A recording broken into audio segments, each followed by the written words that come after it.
Hello বন্ধুরা, আজকে তোমাদের সাথে শেয়ার করব একটা জিরো অয়েল চিকেন রেসিপি। তো চলো, প্রথমেই আমরা নিয়ে নিয়েছি চিকেন, তার মধ্যে একটু অল্প পরিমাণে লঙ্কা বাটা, তার সাথে একটু আদা বাটা, এবার দেব একটু রসুন বাটা এবং এর সাথে দেব টক দই, একটু বেশি করে টক দই,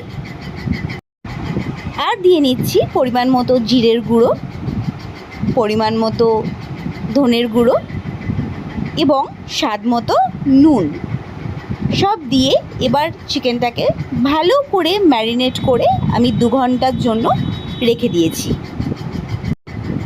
2 ঘন্টা পরে কড়াইটা সামান্য গরম হলে আমি ম্যারিনেট করা চিকেনটাকে কড়াইতে দিয়ে নিয়েছি এবং তার মধ্যে দিয়েছি টমেটো কুচি। এবার একটু ভালো করে নেড়ে চিকেনটাকে একটা কিছু দিয়ে ঢাকা দিয়ে বেশ কিছুক্ষণ 10 থেকে 15 মিনিট ওভাবেই রেখে দিতে হবে। কিছুক্ষণ পর যখন তুমি ঢাকাটা খুলবে, দেখবে চিকেন থেকে একটা জল বেরোচ্ছে চিকেনের।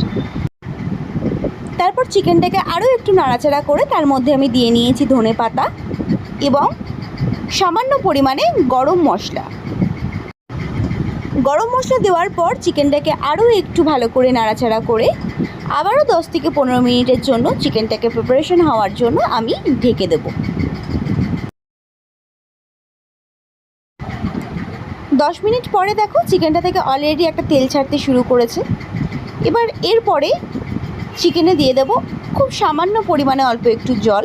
আমি চিকেনটা যে প্লেটটাতে ম্যারিনেট করে রেখেছিলাম সেখানেই একটু অল্প জল দিয়ে সেই মশলাটা সমেতই আমি সেই জলটাকে আবার ওর মধ্যে দিয়ে দিয়েছি, যাতে চিকেনটা খুব ভালো করে সেদ্ধ হয়ে যায়। এবার চিকেনটাকে খুব ভালো করে ফুটিয়ে তোমরা যেরকম গ্রেভি রাখতে চাও সেই অনুযায়ী রেখে চিকেনটাকে এবার নামিয়ে ফেলো। তাহলে চলো, আমাদের zero oil chicken recipe ready হয়ে গেছে।